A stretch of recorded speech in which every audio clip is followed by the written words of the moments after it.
There is one other participant in the conference. Recording did not start because your storage is full.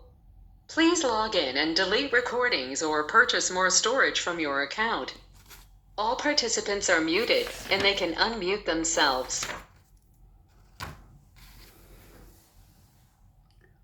ओम नमोर्यंताणम नमो सिद्धाणम नमो आर्याणम नमो वज्जायाणम नमो लोहे सव्वसावणम मंगलम भगवान वीरो मंगलम गौतमो गणी मंगलम कुंद कुंदार्यो जैन धर्मोस्तु मंगलम ओंकार बिंदु संयुक्तम नित्यं जायन्ति योगिनः कामदं मोक्षदं चैव ओंकाराय नमो नमः अहोपकारजिनवर्णो कुन्दनो ध्वनिदिव्यनो जिन कुन्दध्वनियाप्या अहो आगुरुकाननो तुझ ज्ञान ध्यान रंग हम या दर्श रहो ओ शिव पद तक तुझ संग माता मात करो।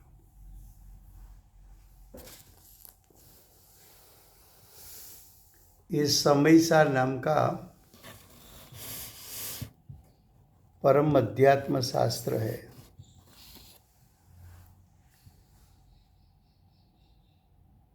भगवत कुंकुंदाचार्य देव ने मांगलिक करके समयसार को कहने की प्रतिज्ञा की है। समयसार को कहने की प्रतिज्ञा का अर्थ है आत्मा के त्रिकाल शुद्ध स्वभाव को दर्शाने की प्रतिज्ञा की है। ऐसे समयसार शास्त्र में चौथा अधिकार आश्रव अधिकार चलता है और आश्रव अधिकार में हेलो। हाँ जी, भाई की आवाज नहीं आ रही है लता बहन? मुझे आवाज आ रही है। अब आती है आवाज? हाँ, मेरे को तो आ रही है पहले भी। हाँ, शर्मिला जी फिर से जुड़िए।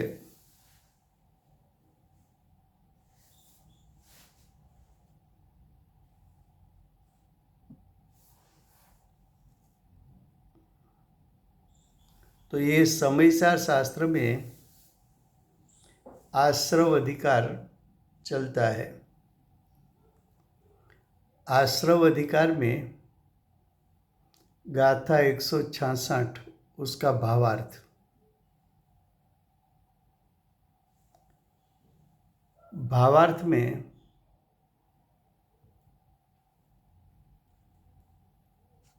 ज्ञानी को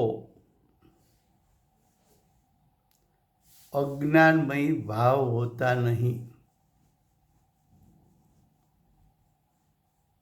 क्या कहा कि ज्ञानी को अज्ञानमयी भाव होता नहीं। यहाँ अज्ञानमयी भाव होता नहीं उसका अर्थ क्या है कि ज्ञानी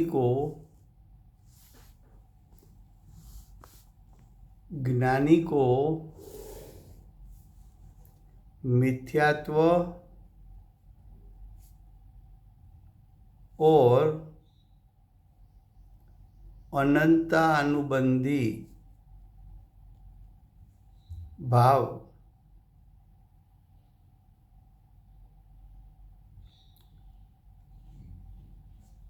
होता नहीं।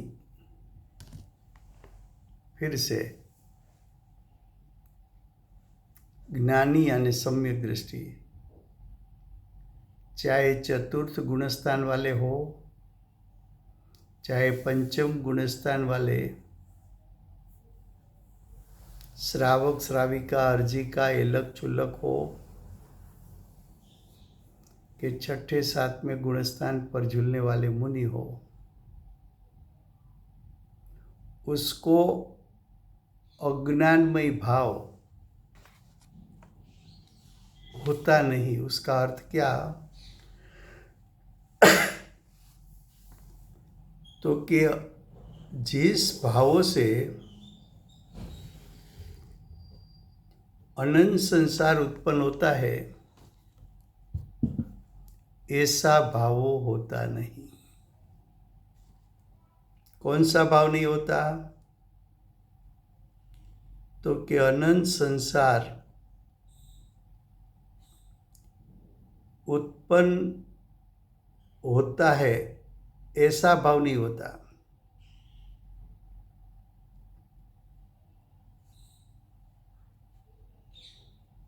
फिर से गुजराती में क्या कहा भावार्थ में?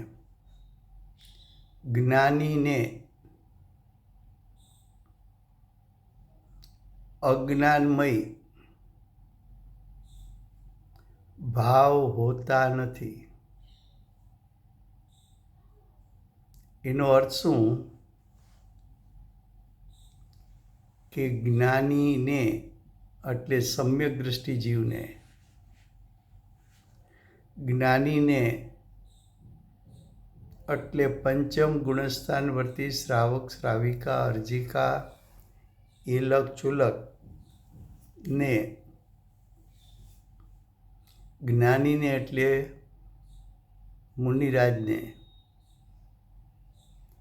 અજ્ઞાનમય ભાવો, અજ્ઞાનમય ભાવોનો અર્થ છે જેનું ફળ અનંત સંસાર હોય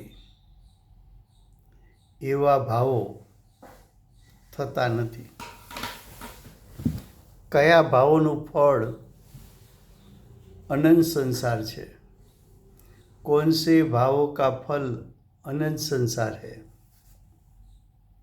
तो कि मिथ्यात्व और अनंतानुबंधी कसाई, मिथ्यात्व सहित अनंतानुबंधी कसाई, वो भावों का फल अनंत संसार है. तो एक बार ज्ञानी हुआ, एक बार सम्यक दृष्टि हुआ, तो उसको मिथ्यात्व का नाश हो गया और मिथ्यात्व के साथ अनंतानुबंधी कसाई का नाश हो गया. तो अब सम्यक दृष्टि को मिथ्यात्व और अनंतानुबंधी कसाई तो उत्पन्न नहीं होगा. इसलिए बोला कि ज्ञानी को अज्ञानमय भाव होता नहीं.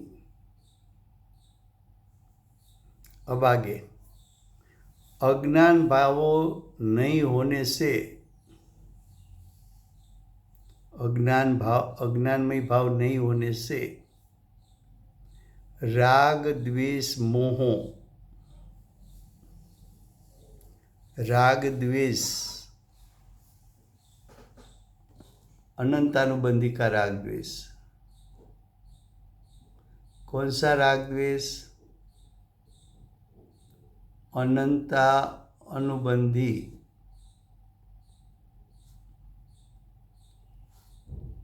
ना राग द्वेष और मोह, मोह का अर्थ है मिथ्यात्व.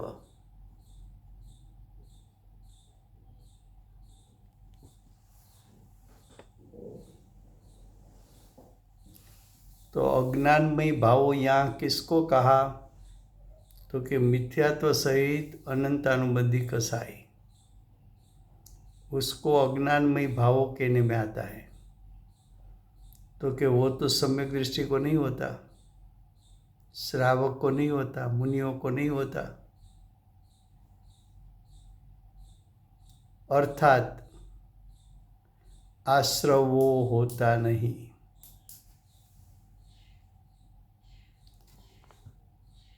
अर्थात भाव आश्रव की उत्पत्ति नहीं है, और आश्रवो नहीं होने से, यानी भाव आश्रव नहीं होने से नया बंध भी होता नहीं, नया कर्म बंध भी, नया द्रव्य कर्म बंध भी होता नहीं। इस प्रकार ज्ञानी सदा अकर्ता होने से, ज्ञानी सदा किसका करता है? तो कि ज्ञानी राग द्वेष मोह का करता है।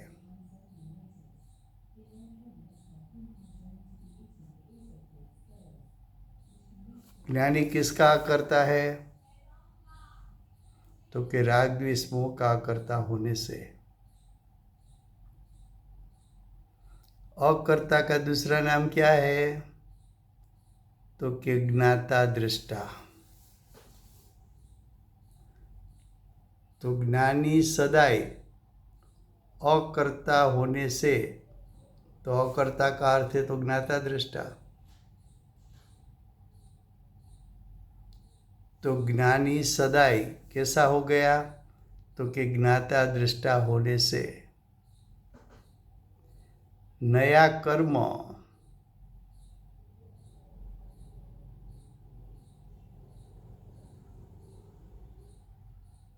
तो कि नया कर्म का बंधन नहीं,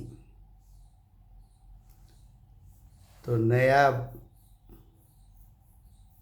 भाव कर्म का बंधन भी नहीं और द्रव्य कर्म का भी बंधन नहीं।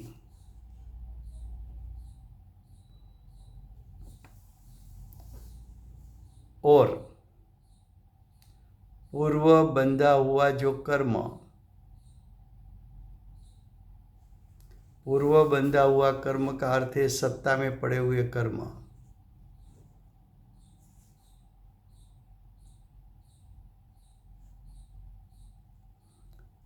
तो सत्ता में पड़े हुए कर्म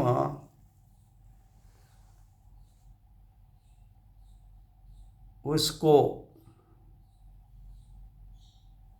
ज्ञाता ही रहता है, उसका ज्ञाता ही रहता है। कौन? तो कि उसका ज्ञाता सम्यक दृष्टि रहता है।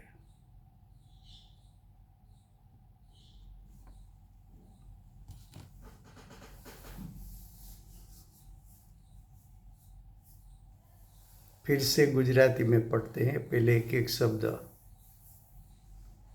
बाद में एक साथ अर्थ करेंगे। ज्ञानी को, ज्ञानी ने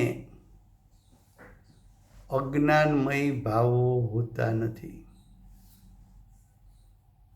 तो कि ज्ञानी ने कया अज्ञानमय भावो होता નથી? तो कि सम्यक दृष्टि चतुर्थ गुणस्थान वाला जीव ने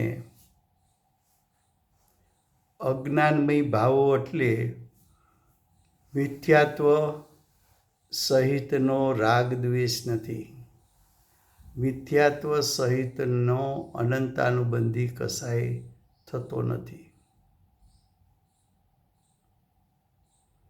હવે કે છે અજ્ઞાનમય ભાવો નહીં હોવાથી, અજ્ઞાનમય ભાવો એટલે મિથ્યાત્વ સહિત અનંતાનુબંધીના રાગ દ્વેષ ભાવો નહીં હોવાથી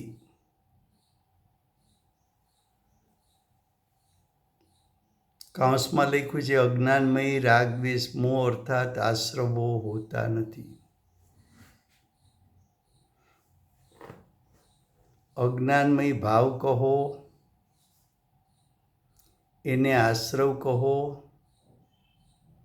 તેને મિથ્યાત્વ સહિતના રાગદ્વેષ કહો, કે તેને મિથ્યાત્વ સહિત અનંતાનુબંધી કસાઈ કહો, બધી વાત એક જ છે. અજ્ઞાની છે તો એને અજ્ઞાનમય ભાવ છે. અજ્ઞાનમય ભાવ છે એટલે રાગ દ્વેષ મોહ છે. રાગ દ્વેષ મોહ છે એટલે આશ્રવો છે.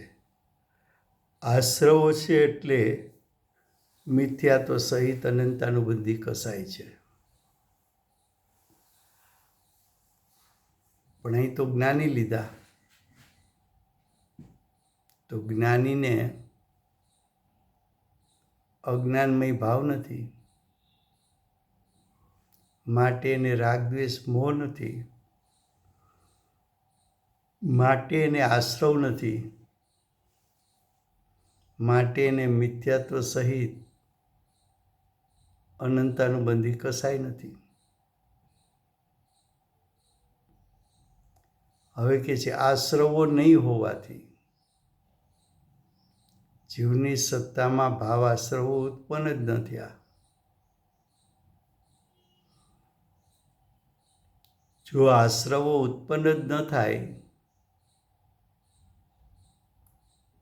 તો નવા કર્મ આવે નહીં, અને નવા કર્મ આવે નહીં તો જીવ નવા કર્મ સાથે બંધાય નહીં. તો જ્ઞાની એને ભાવ આશ્રવ નહીં હોવાથી, ભાવ આશ્રવ નહીં હોવાથી એનો અર્થ છે કે જ્ઞાનીને રાગ દ્વેષ મોહ નહીં હોવાથી, જ્ઞાનીને અજ્ઞાનમય ભાવ નહીં હોવાથી, જ્ઞાનીને મિથ્યાત્વ સહિત અનંતાનુબંધી કસાય નહીં હોવાથી નવો બંધ એટલે નવા દ્રવ્ય કર્મનો બંધ થતો નથી. જ્ઞાની હવે બંધાતો નથી. આ રીતે જ્ઞાની સદાય અકર્તા હોવાથી, જ્ઞાની કોનો અકર્તા છે? તો કે રાગ દ્વેષ મોહનો અકર્તા છે. જ્ઞાની મિથ્યાત્વ સહિત કસાયનો અકર્તા છે. જ્ઞાની આ